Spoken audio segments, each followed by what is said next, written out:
Shalom semuanya Bapak Ibu Guru dan juga anak didik kami yang kami kasihi. Bagaimana kabar kita semuanya hari ini? Tentu saja diberkati Tuhan ya.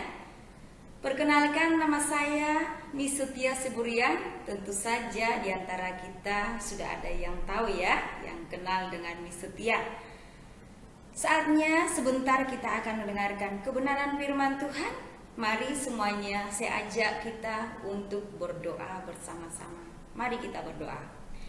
Bapa yang baik, Bapa yang di surga, kami sungguh bersyukur ya Tuhan, di mana pada hari ini Tuhan mengumpulkan kami di dalam ibadah ini. Bapa, sebentar kami akan mendengarkan kebenaran firman-Mu ya Tuhan. Tuhan pimpin kami, Tuhan tolong kami. Hamba-Mu yang akan menyampaikan firman-Mu Tuhan, kuasai dengan urapan yang daripada Tuhan. Kami semuanya Tuhan yang mendengarkan kebenaran firman-Mu, kiranya kami bisa menjadi pelaku firman Tuhan, sehingga kami Tuhan berakar, bertumbuh, berbuah di dalam Tuhan. Terima kasih Tuhan, kami serahkan sepenuhnya waktu ini, biarlah Tuhan yang berkarya di dalamnya. Hanya di dalam nama Tuhan Yesus Kristus kami berdoa bersyukur, haleluya, amin. Baiklah, saatnya kita akan mendengarkan kebenaran firman Tuhan. Firman Tuhan untuk kita pada hari ini terambil dari Filipi 2 ayatnya yang ke-8 sampai ke-11. Saya akan membacakan untuk kita semuanya. Demikian firman Tuhan, dan dalam keadaan sebagai manusia ia telah merendahkan dirinya dan taat sampai mati, bahkan sampai mati di kayu salib. Itulah sebabnya Allah sangat meninggikan dia dan mengaruniakan kepadanya nama di atas segala nama, supaya dalam nama Yesus bertekuk lutut segala yang ada di langit dan yang ada di atas bumi dan yang ada di bawah bumi, dan segala lidah mengaku Yesus Kristus adalah Tuhan bagi kemuliaan Allah Bapa. Saya memberikan tema firman Tuhan untuk kita hari ini, Kristus dan ketaatannya. Sekali lagi, Kristus dan ketaatannya. Firman Tuhan hari ini, kita melihat bersama-sama bahwa kitab Filipi adalah kitab yang ditulis oleh Rasul Paulus. Kitab ini ditujukan kepada jemaat yang ada di Filipi. Bahwa pada saat itu Paulus melihat ada ancaman perpecahan, sehingga Paulus menuliskan supaya jemaat bisa merendahkan hati satu sama lain. Ternyata pada waktu itu di antara jemaat ada yang menyombongkan diri. Sikap ini tentu saja bukan hanya berlaku kepada jemaat di Filipi pada saat itu. Tentu saja itu berlaku bagi kita sampai hari ini. Jadi firman Tuhan, Kristus dan ketaatannya, kita akan melihat bagaimana Kristus taat sampai mati kepada Allah Bapa. Oleh karena itu, kitab Filipi ini sebagai kitab yang mendasari hidup taat kepada Allah Bapa. Kita melihat bersama-sama dari kelahiran Tuhan Yesus Kristus sampai Tuhan disalibkan, dikatakan Tuhan Yesus Kristus taat kepada Allah Bapa. Allah mengutus Tuhan Yesus anaknya yang tunggal ke dunia ini untuk menyelamatkan kita orang berdosa. Selama di bumi, Allah kita sudah menunjukkan karakter, sikap yang sangat baik. Itulah yang akan kita pelajari, yang akan kita dapatkan hari ini, dan yang akan kita teladani dalam hidup kita. Bahwa Tuhan Yesus Kristus taat kepada Allah Bapa. Kita akan belajar beberapa poin dari firman Tuhan. Saya bagikan untuk kita yang pertama, kita akan belajar dari firman Tuhan hari ini tentang kerendahan hati. Kita melihat tadi bahwa pada ayatnya yang ke-8 dikatakan, dan dalam keadaan sebagai manusia ia telah merendahkan dirinya dan taat sampai mati, bahkan sampai mati di kayu salib. Ada karakter yang harus kita miliki. Yang pertama, kerendahan hati. Apakah Tuhan Yesus rendah hati? Tentu saja. Apakah Tuhan Yesus selalu rendah hati? Tentu saja. Sebelum karakter taat dituliskan, Tuhan Yesus itu rendah hati, merendahkan dirinya. Kenapa dikatakan merendahkan dirinya? Bahwa Tuhan yang maha tinggi merendahkan dirinya serendah-rendahnya ketika Tuhan Yesus Kristus datang sebagai manusia di dunia ini. Apa yang menjadi buktinya bahwa Tuhan Yesus Kristus rendah hati? Tuhan Yesus telah memberikan dirinya bagi kita, orang yang berdosa, dengan meninggalkan semua kemuliaannya, keagungannya, semua kemegahan, semua keindahan dan kemuliaan digantikan dengan apa? Digantikan dengan kesederhanaan, digantikan dengan penderitaan, digantikan dengan kesengsaraan, bahkan mati di kayu salib. Di sini Tuhan Yesus yang maha tinggi menjadi manusia, semuanya berubah. Semuanya berubah, maha tinggi. Dia dicaci maki, dia mulia, dia harus dihina. Tetapi Tuhan Yesus tidak menganggap semuanya itu sesuatu hal yang harus dipertahankan. Tuhan Yesus tidak egois. Saya agung, saya mulia, saya maha tinggi. Lebih baik saya mempertahankan semuanya. Untuk apa saya datang ke dunia? Untuk sengsara, menderita. Untuk apa? Tuhan Yesus tidak berkata seperti itu. Itu menunjukkan bahwa Tuhan Yesus adalah pribadi yang sesungguhnya memiliki kerendahan hati. Luar biasa, kerendahan hati Tuhan Yesus akan membawa dampak yang sangat besar atas apa yang akan dia terima ke depannya. Tindakan Tuhan Yesus yang mengosongkan dirinya, dia meninggalkan segala hal yang membanggakan di dalam dirinya dan mengambil rupa sebagai hamba yang sederhana, rela menderita, bahkan menyediakan dirinya bagi manusia. Inilah yang menjadi kerendahan hati Tuhan Yesus. Taat, ketaatan berasal dari kata dasar taat. Ketika Tuhan Yesus merendahkan hati, merendahkan dirinya, dikatakan Tuhan Yesus pun taat sampai mati. Kata taat memiliki arti yang sangat luas. Di sini saya membagikan untuk kita. Taat itu bisa berarti tunduk, tunduk dengan hormat, mau melakukan, patuh, tanpa ada bantahan, tanpa ada penolakan. Taat itu tidak berlaku curang, tidak melakukan seenaknya, tetapi taat kepada perintah. Taat itu juga bisa berarti setia. Setia dalam hal sulit, dalam hal yang sangat menyakitkan, tetap bertahan setia. Taat melakukan apa yang diminta oleh Tuhan.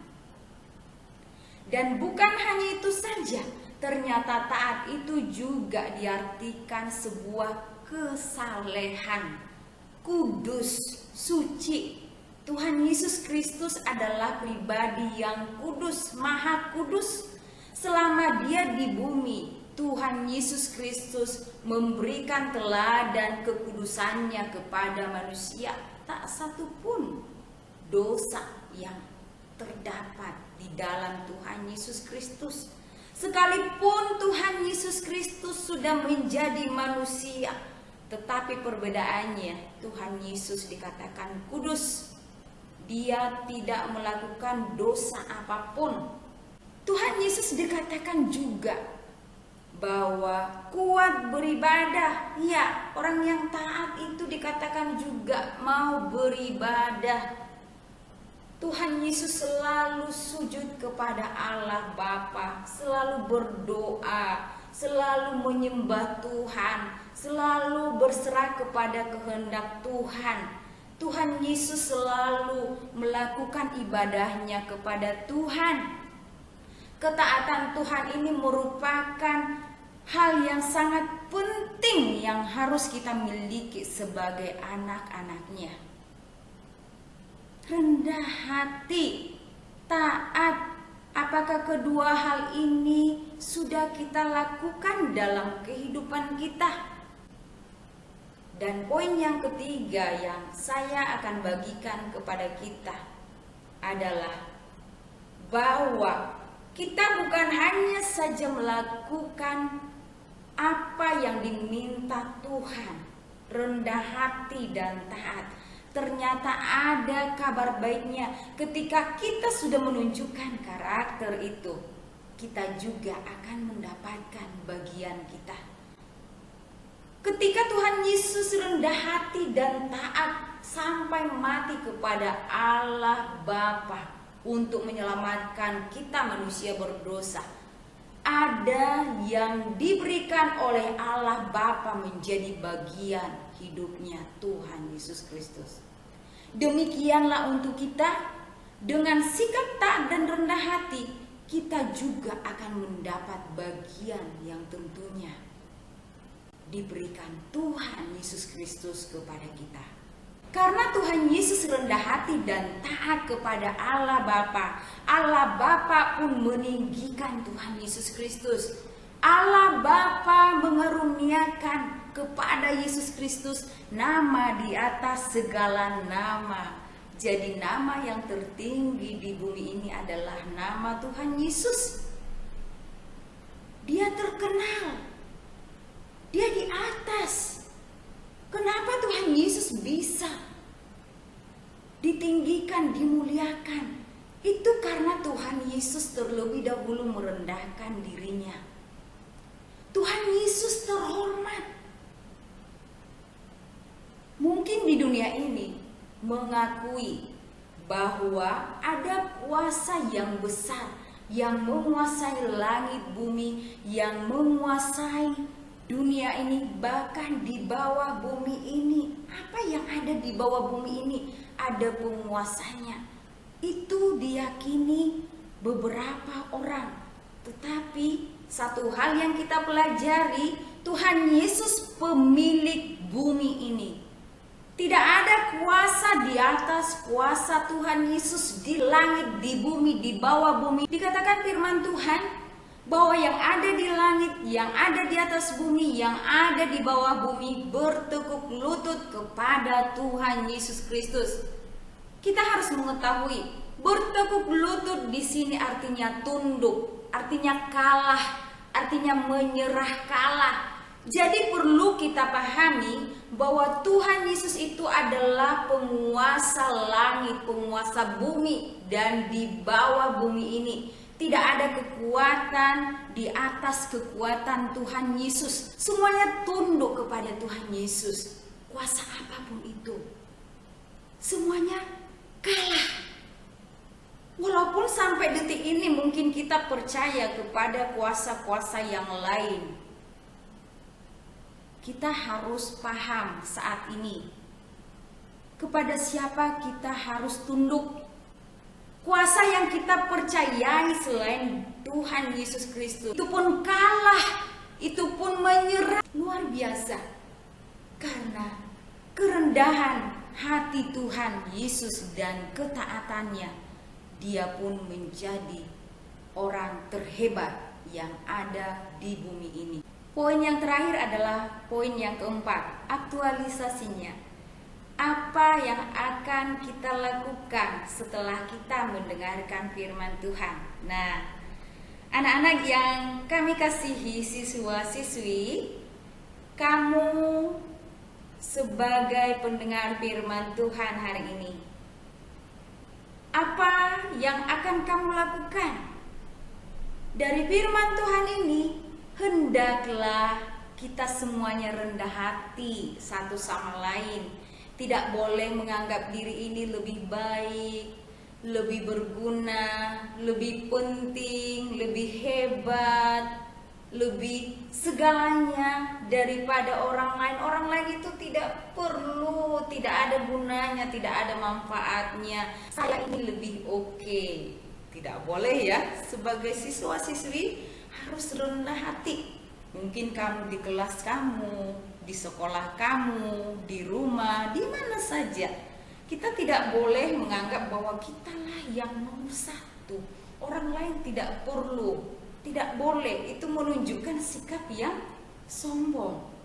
Tetapi orang yang rendah hati selalu mengutamakan kepentingan bersama, selalu menganggap yang lain juga menjadi rekan kerja yang baik, harus menjalin kerjasama yang baik. Ketika kamu diminta kerjasama, kamu harus mau. Ketika kamu diajak melakukan sesuatu diskusi, kita harus mau dengan sangat rendah hati kepada teman kita, mungkin di rumah juga dengan saudara-saudara kita. Kita tidak boleh menganggap bahwa kita yang terhebat. Semuanya harus merendahkan hati. Dan apalagi dari sikap taat sebagai siswa-siswi, hendaklah taat kepada siapa? Kepada Tuhan, kepada guru, kepada orang tua. Ya, sebagai siswa-siswi kita harus taat kepada guru. Kenapa? Guru itu adalah hambanya Tuhan untuk mengajari kita di sekolah. Guru itu alatnya Tuhan untuk mendidik kamu di sekolah. Guru bukan hanya sekedar mengajar 1 tambah 1 berapa. Kamu bukan hanya diajar supaya bisa membaca, bukan. Tetapi guru itu adalah hambanya Tuhan untuk mendidik kamu. Ketika kamu salah, mungkin kamu dimarahi. Mungkin ketika kamu salah, kamu ditegur. Mungkin itu menyakitkan bagi kamu. Tapi ingatlah, guru itu memberikan yang terbaik untuk kamu. Kamu harus taat, sekalipun itu tidak mudah. Peraturan ini berat sekali, ini tidak menyenangkan. Kamu harus taat, belajar dari Tuhan Yesus. Dalam ketaatannya Tuhan Yesus juga tidak enak-enak saja. Bukan hal yang menyenangkan di dalam tubuhnya, dalam dagingnya. Tuhan Yesus harus mengalami yang namanya sakit. Untuk taat itu memang perlu perjuangan, usaha keras, pengorbanan. Mungkin tugas-tugas kamu banyak dari Bapak Ibu guru. Lakukan, kerjakan dengan sepenuh hati kamu. Kepada orang tua, bagaimana orang tua di rumahmu? Apakah sampai hari ini kamu masih taat, masih hormat kepada kedua orang tua kamu? Kamu harus ingat, orang tua itu juga sebagai hambanya Tuhan, sebagai alatnya Tuhan untuk mendidik kamu menjadi anak-anak yang berguna. Maka pantas kita harus taat kepada orang tua. Apa yang dikatakan orang tua tidak pantas untuk kita lawan, berontak, bahkan memarahi orang tua. Itu tidak pantas untuk kita lakukan. Harusnya kita menghargai pengorbanan orang tua kita. Bagaimana caranya? Belajar dengan baik. Kamu dapat nilai yang baik di sekolah, itu sungguh sangat menyenangkan hati kedua orang tua kamu. Memberi senyum manis kepada orang tua kamu, mungkin itu akan mengurangi beban mereka. Menanyakan kabar mereka, bahkan membantu apa yang bisa kamu bantu di rumah. Sangat-sangat menyenangkan kedua hati orang tuamu. Ketika kamu taat, kamu akan berhasil Ketika kamu hormat, kamu akan berhasil. Itu firman Tuhan. Tidak sia-sia sikap taat yang kita tunjukkan kepada guru, kepada orang tua, kepada Tuhan. Tidak sia-sia sikap rendah hati ketika kita mengutamakan orang lain, kita menunjukkan kerendahan hati kita, maka kita sudah menciptakan suasana yang damai, sejahtera, tentram di tengah-tengah di mana kita berada. Air selalu mengalir ke tempat yang paling rendah. Demikian juga bahwa berkat Tuhan sesungguhnya akan mengejar orang yang rendah hati. Tuhan berkata dalam firman-Nya, orang yang merendahkan diri akan ditinggikan, dan orang yang meninggikan diri sesungguhnya akan direndahkan oleh Tuhan.